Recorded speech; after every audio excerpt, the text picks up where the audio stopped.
All right, let's see who else is on the phones because there are a lot of people here waiting.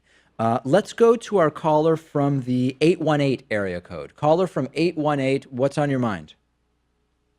Hey, David. So I think it's fair to say that no matter what happens with the Bob Mueller investigation, Trump's approval probably won't dip below like 25 or 30%. Like no matter what happens, maybe a quarter or so of the country will just stick with him to the bitter end. I think so. So what I'd like to ask, yeah, what I'd like to ask is, even when Trump is gone, what happens to these people? Because like I find it funny to look at Trump supporters online, but I also find it kind of disturbing to see kind of like how easily exploited they are and how willing they are to be exploited by somebody as stupid as Trump. Hmm. So, yeah, like have we basically entered an idiocracy age in American politics? Like, is Yeah. there going to be a Trump 2.0? Well, listen, Will there's it, a couple will different it, ways this could go. It's an interesting question. What happens to the Trumpist after Trump? What is a post-Trump world like for Trumpists? Do they just see it as the golden era, as so many ideological conservatives now see the 1950s? That's what we would like to get back to.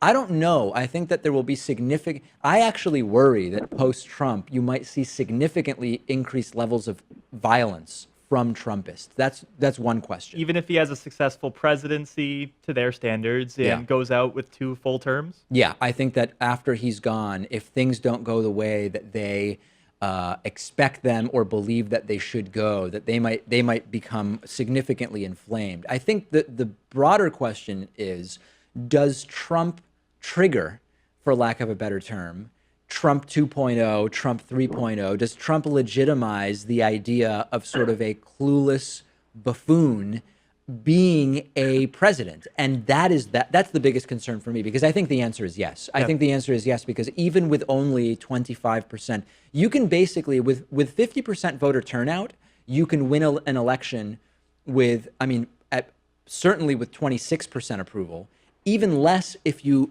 get the votes in the right states because of the electoral vote system. So that's really the concern for me, the idea that now we are going to get Trump 2.0 and 3.0 and that it'll be an absolute mess. Yeah, we can get President Ted Nugent or President Kid Rock, maybe. Yeah, and we're kind of joking, but not really. So yeah, I don't know what's going to happen, but I'm not super optimistic.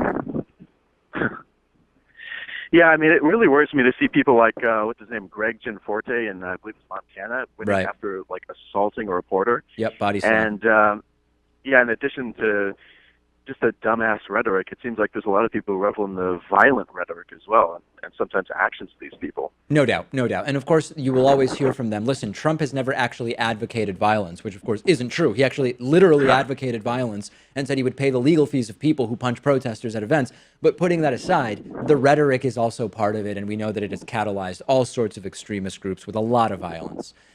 Okay, thanks Yeah. very much for the call. Appreciate it. Great to hear from you.